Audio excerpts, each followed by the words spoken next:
For Sunday, December 13th, you found the Georgia Gang. And topping our agenda today, the City of Atlanta wins big in its pension reform. The City Council and Mayor Kasim Reed have streetcar dreams. And in DeKalb County, the money follies flow over to the Chamber of Commerce. Some of the stories up for grabs on the Georgia Gang. From the Fox 5 studios, the Georgia Gang starts now. And we're glad you could be with us on this fine Sunday. We start in the city of Atlanta, where there was a lot of news this week. I think probably for Mayor Kasim Reed, the biggest story was the Supreme Court of Georgia unanimously giving him a victory in his pension reform case. Alexis, that was a hallmark of his first term. And now he's been validated at every step of the way in the courts. Absolutely. And this was the big deal that he put together with all kinds of citywide and city organization participation to eliminate the huge deficit that was threatening the city and its operations, and put this pension plan together. And then the public safety, Police and fire? Police and firemen. Their organization contested it in court, but after they had participated in putting the plan together. And so he was really vindicated, and the city is on good financial footing as a result of the plan, and things can move ahead. There's still some unhappy firefighters and They're police, still unhappy, and they got into this, tit for tat about... But now there's no more legal recourse for them. Right. Now, the mayor, Kasim Reed, was in Paris for a climate change conference last week. That is utter balderdash. Why does our mayor go to a climate change conference in Paris? It's outrageous. First of all, climate changes. Hey, it happens. Take one look at Beijing, okay? Take one look at Beijing. I didn't realize exactly right. Where they important. can't see each other. He's not the mayor of Beijing. He's the mayor of Atlanta. Not, but the point is that cities are the main sources of climate change negative effects. I didn't realize he was a federal official. I didn't realize he was with the State Department or the administration. I agree with you. We've got a murder rate that's doubled this last year. We've got break-ins that are out of control in the city of Atlanta. We have other municipal things. Why doesn't he leave that to other people? I'm going to tell you what, we have got a city on the roll. We have a city with more investment in the last 7-8 years under Mayor Reed than we probably had in the last 20 or 25 less smog years. than in a century. Well, we've gotten less smog as well, but I mean, this is a city on the roll. You're talking about crime. I'm talking about economic development. I'm talking about Fortune 500 companies coming here and locating right in the city of Atlanta. Look at the other side. You're not wrong. We're on a roll, and don't we want to have clean air? So you have an international conference of presidents and prime ministers from around the world who then send local officials from around the world. It's an international conference to begin to implement some of the things that those who run those countries advocated. And I think that it was a perfectly legitimate thing for the mayor to do. I've never liked the concept of cities having foreign policies. Now, I don't think it was a foreign policy. It's a global policy. It's balderdash. Clean air and clean water. There is no global warming. And Atlanta has there is no global warming. We heard it here. Did you hear it? There is no global warming. You're denying all of the science. Including our previous mayor who did all the work with the sewers. We have been a leader. This country has been a leader in terms of getting cleaner air. The air now is cleaner than 30 years ago. Thanks to progressive people in Washington. It's to both Republican and Democrat administrations, if you want to be fair about it. That's right. Now, I understand the mayor is not going to renew the contract with Park Atlanta. Is that right? That is correct. I haven't seen much coverage of that. And that is good. But that's big. They've been having hearings around the city, and it's been roundly criticized. Yes. And I think that's a good thing because it just didn't work out the way they'd hoped. There was a rebellion among people, and I'm glad Park Atlanta is going to be gone. I'm not so sure, though, that we're talking about going back to the old system of free parking. No, of free parking, but a non-privatized. I don't think that we're going back to that. That's right. right. We'll be looking for another vendor. That's right. Now, in the Department of Urban Policy, the City Council this week passed a plan to expand the streetcar system by 50 miles. Won't go to Buckhead for reasons that are kind of strange, but 50 miles of streetcars, mostly around the Beltline. What are they smoking? Well, let's set the stage here. I know. They're not smoking anything because of climate change. There's no money for it. And I know you guys are going to talk about, there's some good things that are happening with the Beltline, but the problem is, and I talked with our friend Kyle Wingfield the other day with the AJC. He actually took a ride on the streetcar. And he said, you know, I was 3 blocks away and I saw that streetcar. It was 5 minutes, it was 6 minutes, it wasn't moving, it was 7 minutes, it was 8 minutes. They got to fix that, number one. Remember, it's still They can't free. ride for free. They got to fix the technology. And also, and to your point on Buckhead, we just fought the bike lanes. We don't need bike lanes. The streetcar would be a million times worse with congestion. That's right. The streetcar plan, and that's what it is. It's just a plan.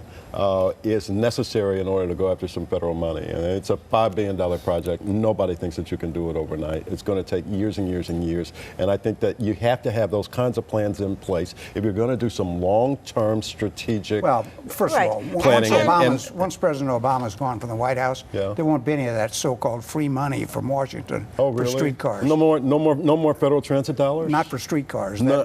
Well, I think there is so many of the cities have already canceled their I streetcars. think that there will be for transit, and that's what the this plan is. And so you No, got to this is- look out. You got to look out 20, 30 years, and you've got to think to yourself, how are people going to want to live? Are we going to have the same kind of patterns, population patterns that we've had over the last 50 years? Are people going to be moving farther out, or are those who are farther But is out the going to be moving streetcar in? the way to go? And to the extent that they do, and you have a higher density in the city of Atlanta, how helpful is it going to be if you have these kinds of transit options? And I think it's going to be very helpful. Options I think is it's the going key. to be. Right. Options Look, is the you've key. got in the Beltline today a bike lane and a walk lane, and look at the economic development it spawned. That's without any streetcar at all. Streetcar It's duplicates It's unbelievable. existing MARTA service. But no, they're talking about 22 of the 52 miles will be around the Beltline. So True. that, I'm and worried then- about congestion, and- though. I'm worried about it. Why? Well, because you're taking away space from automobiles. Well, on the Beltline though, that won't be in the street. It'll be around the. I understand, but this is the big fear. And again, I'm with you on the options. I'm not sure if And this is the some of right it may option. not be electronic like streetcars. It may be just what do you call them, rotary engine vehicles. Buses. And Buses, I don't know that we're really qualified to talk Buses about shaped this like streetcars. because no, we're not because we're not about generation that is really going to be making the difference. No, I will say in the next 20, Jeff, 30 years. Jeff does have a point. The millennials like this. They Yes, do. They yes, do. I yes. will. They would They don't want to move to Alpharetta. me get one They don't more. want to get in their own car. Or do they want maybe a monorail, or do they want something else? Those are the Yeah. options. But maybe you to have to talk have those plans in place in order to Right. just start that process. Real quickly, Phil. Strange story in Fulton County about cutting the pay of the DA's investigators. Whopping pay cuts, $10,000, $20,000. Right. What's wrong with that? That is terrible. I tell you what, you're trying to, it's all about priorities, as we know in city and county governments. Boy, that is the wrong priority. It seems so to me. It's- It and I'm came out of hoping- nowhere. I'm hoping that's going to be turned around. All right, it's time for us to get out on that. There's our urban section, complete with a little dollop of international climate change, if you care about that sort of thing. When we come back, we're going to talk about a disturbing police story involving Cobb County. Stay with us. Have a question or comment for the Georgia Gang? Visit their website at fox5atlanta.com. Okay, so you're a police officer in the year 2015. You are, in all likelihood, ready for your body camera. You know that you have a dash cam in your patrol car. You know that just about everything anyone says these days is being recorded. And yet, in a traffic stop of a school teacher, a black person, From this Fulton cop County. said, go back to Fulton County and I don't care about your people. This is 2015. Really? There's no defense for this, is there? There is no None. defense for it, and you can say that he was talking about people from Fulton County, or you can say that he was talking about African Americans. Whatever he claims that he was talking about at this point you're right, it's indefensible. It's a complete lack of judgment on his part. Tim Lee sent out a Cobb statement this chairman. week. The Cobb chairman sent out a statement this week saying the same. So Well, we have it's a Fulton County, and I didn't like that either. We had this rare case of Tim Lee and Lisa Cupid, On the the same black page. commissioner, lined up, and they're on the same page on this. Yes, Now, because she had been pulled over, or at least the harassed same by guy. the same cop, Followed by the home, same right? police but Tim Lee officer. defended that because it was a special patrol responding to claims of break-ins and so forth. Right. Yeah, but now we see a pattern Commissioner develop. Cupid did not handle herself well in that case, too, I might add. Because first case. In the first case, yes. Well, But I think we're all for disciplining bad cops. You know, sometimes what's old is new and what's new is old. Our friend Randy Travis of the Fox 5 I team did one of those stories this week that, you know, I probably did one like it 35 years ago, and it still exists. And it was about the Fraternal Order of Police fundraising tactics, this time in Gwinnett County. And it was just fascinating. It's a family business. Professional fundraisers, retired cop, and they use strong-arm tactics to extract money from people, and they end up giving only hundreds of dollars to charity. Right. It was an amazing. Good for Randy. And that's good investigative journalism. Yeah, it's the kind of thing that affects pretty much everybody too. Commission salespeople, come on. They do it in the cab too, because I've been on the receiving end of those calls. Yeah, And, they've done it all over. It's all over. And they're very aggressive about it. And in Kennesaw, not a pleasant story to comprehend. City Councilman Leonard Church there, former mayor, sentenced to 14 years in prison for child molestation and child pornography. I don't think we have to say any more about that than that he's been voting for the last He's been voting. 6, It was 8 apparently months, 9 going through the months. back door of the city hall there to get in and out of those meetings If he had to any avoid the decency, public. he would have resigned. But He would have- wait, he doesn't have any decency. Exactly. And he need to throw You him said in. it, Phil. All right, now, Phil doesn't want me to get too much into this DeKalb story, but it's a fascinating one. The Chamber of Commerce allegedly maintaining secret bank accounts for 2 county commissioners that we know of, and Commissioner Stan Watson being on the receiving end of $90,000, $93,000 to be precise, from the chamber. The chamber says it was maintaining accounts for these political figures, and that the money was going to nonprofits. Well, I thought they were using their commission budgets to do that. But now we find it's very widespread. Yeah.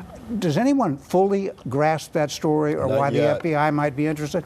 Well, I think there's obviously political connections, and I think that it tarnishes the Chamber of Commerce. If I was a member, I wouldn't want to be associated with that. It's Well, the kind of thing that the Chamber of Commerce really wants to get out in front of, I think. And we just don't know how far this is going to go. But I understand that there are going to be some subsequent stories. Did you ever join the DeKalb Chamber? No. And I didn't either. I went with the Dunwoody Chamber instead. But I think if you were a member of that chamber and you found out your dues money was going to Stan Watson or Elaine Boyer or who knows who else, I'm not so I think sure. you'd be upset. I'm not so Yes, that sure direct- that it's that direct. Exactly Yeah. right. And then we just need to we need to hear a few more reports and just figure out what's going on there. And briefly in DeKalb, and very briefly, you know, Egbert Perry's trying to redevelop the GM plant in Doraville. Huge, huge project. Yes. Probably the major development opportunity in DeKalb County. And it's my understanding that the school board and the county commission are not signing on to the tax abatement part of that, the TAD. Right. And that the investors are getting antsy and may walk. It's too big a project. That's got to happen for DeKalb, don't you think? I think that the project is great for DeKalb County. It's a huge project. It would bring a tremendous amount of economic development and therefore, future tax revenues into the rolls. But I think that there's some negotiating that's going to go on both sides. Well, I'm hearing real concern from Republican legislators and economic development people. On the state level, not much this week except that a state panel said that we're going to follow federal law and we're not going to let Georgians grow their own marijuana. Yeah, I think that's a poor We decision. won't have locally sourced marijuana. I think that's a poor decision. I think the state should get in. It's a great economic development opportunity for the state. And But the only thing that's legal is cannabis oil. yeah, Right. but It's a still, slippery slope. We but- don't want to go like Colorado, like the liberals want. Well, why not? I mean, that's a great economic boom that's happening out there We're as a all result. going the way of Colorado. I don't think Exactly. so. I do. I'm I not do so- too. I think that in think over 25 time. years we will have we'll have a new federal policy. You know, with it's a protection gateway marijuana. drug, and it's far more powerful than the drugs in the 60s that you experimented with. We have to get out. Let me just say a word at the end of this segment about Virginia Gunn, who was a pioneer on Fox 5 TV years ago. Back when I worked in local television, she did the weather here on Fox 5. She was on a very popular program called PM Magazine for a number of years. Then she went off and married a novelist I really liked, Bill Deal, old colleague, right? Right. Colleague of yours, I think. Yep. And she moved to the good life down at St. Simon's Island, where she ran for county commission as a Right. Republican and got elected. Good for her. Then she changed parties, became a Democrat, and got beat. Anyway, Virginia Gunn died this week, and she had a full and visible life. When we come back, politics at a broader level than the Glenn County Commission. Stay with us. Have a question or comment for the Georgia Gang? Visit their website at fox5atlanta.com. Before we turn to the presidential primaries, some loose ends from the runoff elections in Georgia. There was an earthquake of sorts in the city of Savannah, Phil, where a longtime mayor was ousted in a runoff. That's right. That was quite a shocker. The big issue there in Savannah was crime and rising crime and the inability of Mayor Edna Jackson and the police to deal with it. And so a reformer, a white Republican, Eddie DeLoach, won. And now that's a majority black electorate. Heavily black. And the polls showed that, black folks don't like crime any more than white folks. And so I think it's great that this reformer is in there. And, over in Powder Springs, a quick footnote, a black candidate for mayor won, Al Thurmond, and I liked what he said, and it was a healing statement. He says, "Don't call me a black mayor. I'm the mayor of Powder Springs." And I think we need more of that. Yeah, I'd like to hear that. I hope he doesn't go to Paris. No. I hope he's not worried about climate change. So we had presidential candidates here this week, but it seems to make no difference. This election is Donald Trump all the time. Trump trumps all. Carly Fiorina came to Georgia Tech. She talked about Donald Trump. Dr. Ben Carson came to Cobb County. He talked about Donald Trump. Donald Trump says, no more Muslims coming into the U.S., and goes up 8 points in the polls. What do you think, Phil? He did. Now, he did, to clarify that, he did say temporarily. He did say that if they're non-citizens, they cannot come into the U.S. That gets lost in a lot of the hysteria. He said that if they're tourists, they can't come to the He's United leading in the polls, and he's touched a nerve. And why has he touched a nerve? Because Barack Obama is not securing the borders, and even you ought to be concerned about that after California and Paris. But the issue is not the borders physically. This whole thing is an ideology that is going, across the internet, across all kinds of boundaries. You're talking about radical Islam. No, I'm talking about these crooks who have a cult that are sucking people into their cult. Well, but look, and have the kids are back on our religion. Texas border. We've got another 10,000 come in the last 2 months. Our borders are insecure. We are against, you're right, a kind of a worldwide ideology of radical Islam. But Phil's absolutely right. I don't think the American people are comfortable with the leadership they're seeing. And you look at Trump says something that most of us consider outrageous, but we're wrong. Because about 65% of Republicans polled agree totally with Donald Trump. Yeah, well, they didn't poll Paul Ryan, the new Speaker of the House, who criticized him heavily. No, that's true. They didn't poll Dick Cheney, who said that this is not representative of America or American values. I mean, when you look at mainstream Republicans, even those who aren't running for president, who aren't in competition directly with Trump right now, they are blasting this notion. The establishment is freaking out over Donald Trump. Exactly right, Phil. And I think that Republicans are really worried that this could be our nominee up against Clinton, Hillary Clinton, who does represent those values and so far to the right with some of these ideas that are clearly un-American that it would be no contest in a general election. I want to ask Jeff a quick question. Was Jimmy Carter un-American after 1979 when the Iranians seized our hostage?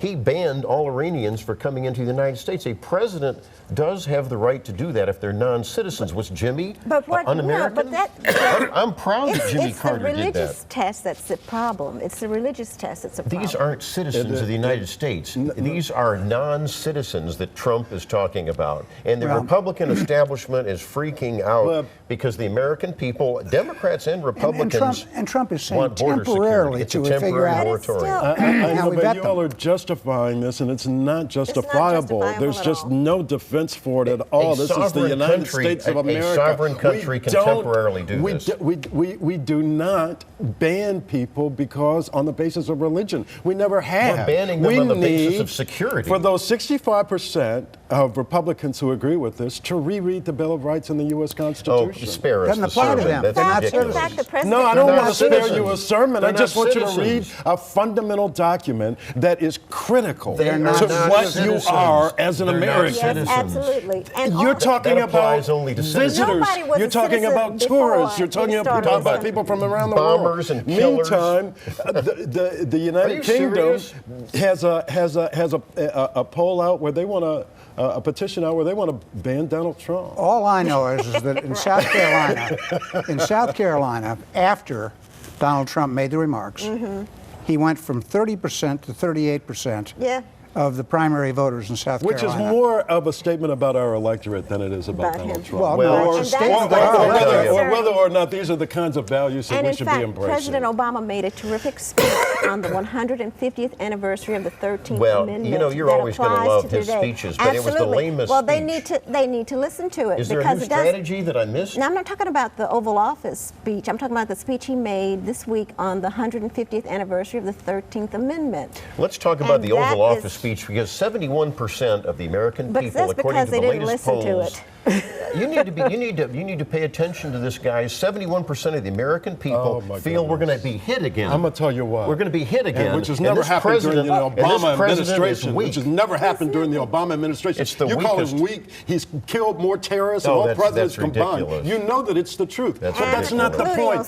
The point is that you all are in trouble because Donald Trump is not electable. Think about that. Hillary Clinton is He's in trouble. not electable. I don't even know that if he was on the general ticket, that Dick Williams would vote for him. I'd love to see Hillary's still going to be the nominee. I still want to know what the FBI. Would you vote for him if he's the nominee? Yes, because I don't want another 4 years of Barack Obama through Hillary Clinton. You really frighten me now, Phil. Well, the fact is we have been hit again. We were hit in California under President Obama. It was an ideology, and how do you prevent that? I don't think that Al-Qaeda... You tighten the border, you tighten the visa system, which Obama has never done. In America. His parents are citizens in America. You know, it is a first step, border security. You've never understood that.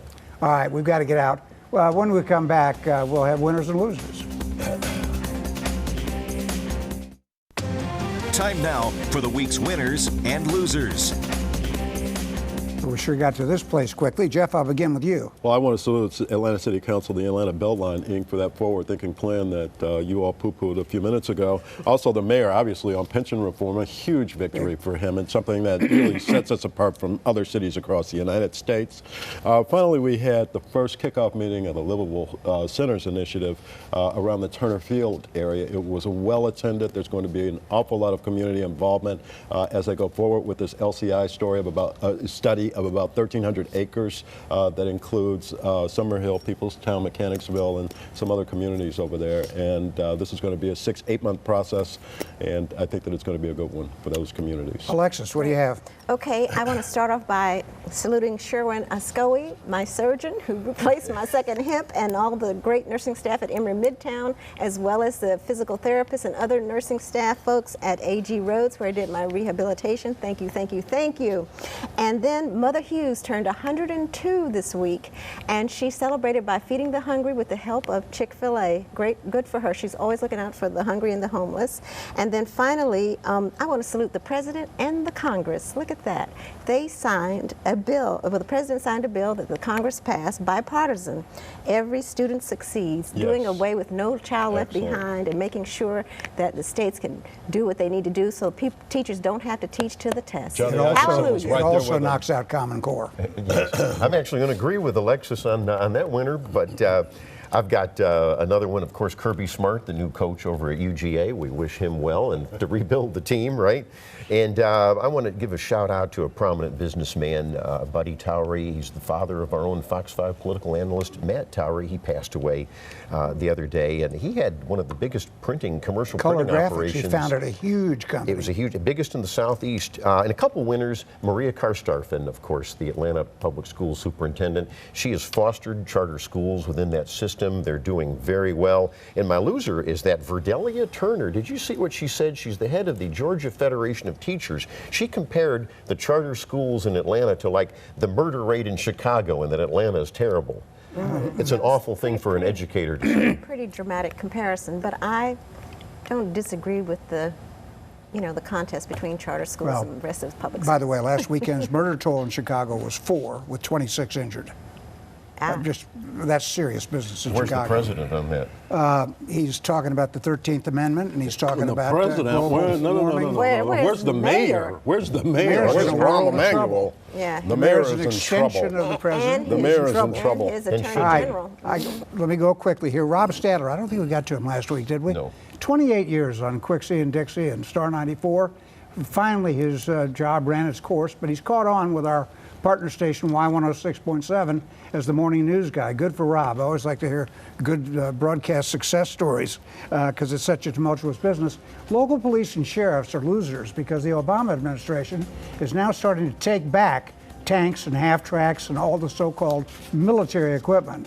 Now, after the events in California last week, you'd think every sheriff would want his own tank. We'll see you next week on the Georgia Gang. The opinions expressed in this broadcast are those of the panelists appearing in this program